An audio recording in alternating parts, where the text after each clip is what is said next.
10ই ফেব্রুয়ারি 2026 সকাল 10টা। ক্রিপ্টো মার্কেটের সবকিছু কিন্তু একদম স্বাভাবিকই ছিল, কিন্তু এর ঠিক 30 মিনিটের মধ্যে এমন একটা কিছু হলো যা পুরো অর্থনৈতিক বিশ্বকে নাড়িয়ে দিয়েছিল। কোনো হ্যাক না, কোনো সরকারি নিষেধাজ্ঞাও না, এমনকি কোনো বড় কেলেঙ্কারিও নয়। তারপরেও মার্কেট থেকে বিলিয়ন বিলিয়ন ডলার গায়েব হয়ে গেল। এটা ছিল একটা নীরব পতন, একটা ঘোস্ট ক্র্যাশ। আজকে আমরা ঠিক এই রহস্যময় 30 মিনিটের গভীরে যাব। একবার শুধু সংখ্যাটা দেখুন, $40 বিলিয়ন। এটা তো অনেক দেশের মোট জিডিপির থেকেও বেশি। ভাবা যায় এই বিপুল পরিমাণ টাকা মাত্র আধ ঘন্টার মধ্যে বাজার থেকে এমনভাবে উধাও হয়ে গেল যেন বাতাসে মিলিয়ে গেছে। ট্রেডাররা তাদের স্ক্রিন রিফ্রেশ করার সুযোগ পাওয়ার আগেই সব শেষ। আর সবচেয়ে ভয়ের ব্যাপার কি ছিল জানেন? এই পতনের গতি। মাত্র 30 মিনিটে সবকিছু একেবারে তছনছ। সাধারণত এত বড় পতনের পেছনে কোনো না কোনো পরিষ্কার কারণ থাকে, যা নিয়ে মিডিয়ায় তোলপাড় হয়। কিন্তু এক্ষেত্রে ছিল শুধু নীরবতা, আর এই নীরবতাটাই ছিল সবচেয়ে ভয়ঙ্কর। চলুন এই $40 বিলিয়ন রহস্যটা একটু ভেতরে থেকে দেখি। এটাকে অনেকটা গোয়েন্দা গল্পের মতো করে ভাবতে পারেন। যখন এত দ্রুত এত টাকা হারিয়ে যায়, তখন সাধারণত একটা পোক্ত প্রমাণ থাকে, কিন্তু এখানে কিচ্ছু ছিল না। এই টাইম লাইনটা একবার দেখুন। সকাল 10টায় বাজার একদম শান্ত। 10টা বেজে 8 মিনিটে অল্প কিছু বিক্রি শুরু হলো। আর ঠিক 10টা 30-এ, মানে মাত্র 22 মিনিটের মাথায় বাজার থেকে $40 বিলিয়ন মুছে গেল। প্রশ্ন হল, এত অল্প সময়ে এত বড় একটা পতন কিভাবে সম্ভব হলো? সাধারণত এই ধরনের পতনের পেছনে কিছু কমন কারণ থাকে। যেমন ধরুন, কোনো বড় এক্সচেঞ্জ হ্যাক হলো, বা কোনো কোম্পানির সিইও অ্যারেস্ট হলো, কোনো সরকার হয়তো ক্রিপ্টো ব্যান করে দিল, অথবা কোনো সফটওয়্যার কোডে বড় কোনো ভুল ধরা পড়ল। কিন্তু মজার ব্যাপার হলো, এক্ষেত্রে এর কোনোটাই ঘটেনি। খবর ছিল একেবারেই শান্ত। আর ঠিক এ কারণেই এই পতনটা একটা ভুতুরে রহস্য হয়ে ওঠে। কিন্তু আসল সত্যিটা হলো, এই পতনটা কিন্তু হুট করে সেদিন সকালেই হয়নি। বাজারটা আসলে আগে থেকেই অসুস্থ ছিল। এই পতনের মঞ্চটা কয়েক মাস ধরেই একটু একটু করে তৈরি হচ্ছিল। চলুন দেখি বাজারটা কেন এত দুর্বল একটা অবস্থায় ছিল। পতনের ঠিক 3 দিন আগে বিথ্যাম ইনসিডেন্ট নামে একটা ঘটনা ঘটে। বিথ্যাম, যেটা একটা বেশ বড় এক্সচেঞ্জ, তারা ভুল করে বিশাল অঙ্কের বিটকয়েন ট্রান্সফার করে ফেলে।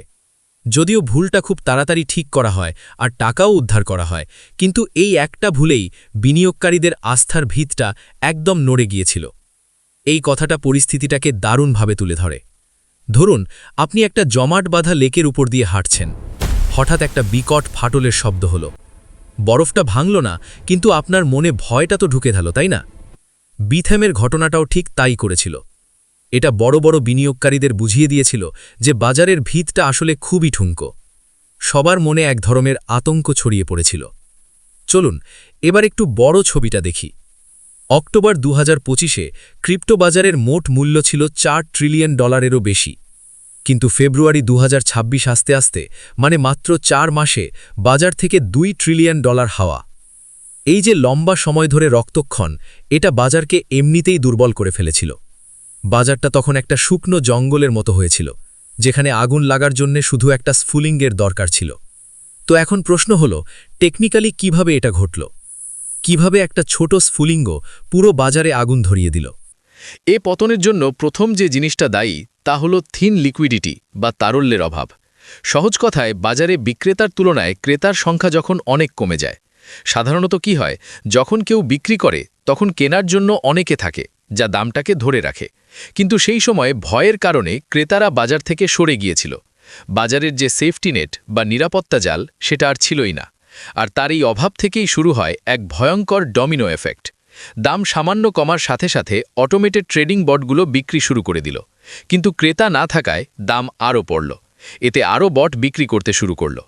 এরপর শুরু হলো ফোর্সড লিকুইডেশন, যেখানে ধার করে ট্রেড করা পজিশনগুলো সিস্টেম নিজে থেকেই বিক্রি করে দেয়। এর ফলে আতঙ্ক আরও বাড়ল এবং সবাই পাগলের মতো বিক্রি করতে শুরু করল। ওই 30 মিনিটের মধ্যে $1.5 বিলিয়ন লেভারেজড ফিউচার পজিশন জোর করে লিকুইডেট করা হয়। মানে যারা দাম বাড়বে বলে টাকা ধার করে বাজি ধরেছিল, এক্সচেঞ্জ তাদের পজিশনগুলো বিক্রি করে দেয় নিজেদের ঋণ মেটাতে। এই প্রক্রিয়াটা পতনকে আরও অনেক দ্রুত করে তোলে। এতক্ষণ আমরা দেখলাম পতনটা কিভাবে ঘটল। এখন আসল প্রশ্ন হলো, এটা কেন ঘটল? এর উত্তর পেতে হলে আমাদের দেখতে হবে কারা বিক্রি করছিল। এরা কিন্তু সাধারণ খুচরা বিনিয়োগকারী ছিল না। এরা ছিল তিমি বা বড় প্রাতিষ্ঠানিক বিনিয়োগকারী, আর তারা বাজার থেকে রীতিমতো বেরিয়ে যাচ্ছিল। তিমিরা কেন চলে যাচ্ছিল তা বুঝতে হলে আমাদের ক্রিপ্টোর বাইরের বিশ্ব অর্থনীতিকে একটু দেখতে হবে। যখন সুদের হার কম থাকে তখন টাকা সস্তা হয়, আর মানুষ ক্রিপ্টোর মতো ঝুঁকিপূর্ণ সম্পদে বিনিয়োগ করে। কিন্তু যখন সুদের হার বেড়ে যায় তখন টাকা মূল্যবান হয়ে ওঠে এবং বিনিয়োগকারীরা বন্ডের মতো নিরাপদ জায়গায় টাকা রাখতে চায়। 2026 সালের শুরুতে ঠিক এটাই ঘটছিল, আর এই পরিস্থিতিতেই বাজার থেকে ড্রাই পাউডার জিনিসটা উধাও হয়ে গিয়েছিল। ড্রাই পাউডার হলো সেই নগদ টাকা যা বিনিয়োগকারীরা দাম কমার সময় কেনার জন্য হাতে রাখে, কিন্তু বড় বিনিয়োগকারীরা সেই টাকা বাজার থেকে পুরোপুরি বের করে নিয়েছিল। তাই যখন পতন শুরু হলো তখন দাম কমার সময় কেনার মতো আর কেউ ছিল না। এই কথাটা সবচেয়ে গুরুত্বপূর্ণ। বড় বিনিয়োগকারীরা শুধু বিটকয়েন বিক্রি করে স্টেবল কয়েনে রাখছিল না, তারা স্টেবল কয়েন ভাঙিয়ে আসল মার্কিন ডলারে ক্যাশ করে নিচ্ছিল। মানেটা হলো তারা ক্যাসিনোর চিপস ক্যাশ করে ক্যাসিনো থেকেই বেরিয়ে যাচ্ছিল। তারা আর খেলার জন্য অপেক্ষা করছিল না। তো এই যে ক্রিপ্টো মার্কেটের পতন, এটা কিন্তু শুধু ক্রিপ্টো মার্কেটের মধ্যেই সীমাবদ্ধ ছিল না, এটা ছিল আসলে পুরো বিশ্ব অর্থনীতির জন্য একটা ওয়ার্নিং সাইন। চলুন দেখি এই ঘটনাটা আমাদের কি শিক্ষা দেয়। ক্রিপ্টো বাজারকে বলা হয় কয়লা খনির ক্যানারি পাখি।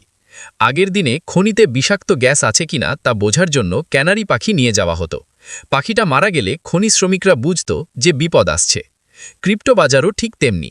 যখন বিশ্ব অর্থনীতিতে তারল্যের সংকট দেখা দেয় তখন সবার আগে ক্রিপ্টো বাজার ভেঙে পড়ে। এই স্লাইডের তুলনাটা একটু দেখুন। ক্রিপ্টো আর স্টক মার্কেটের মধ্যে কিন্তু বেশ কিছু মিল আছে। দুটো বাজারেই থিন লিকুইডিটি বা তারল্যের অভাব একটা বড় ঝুঁকি। দুটো বাজারেই লেভারেজ বা ধার করে ট্রেড করার প্রবণতা আছে। পার্থক্যটা শুধু আকারে।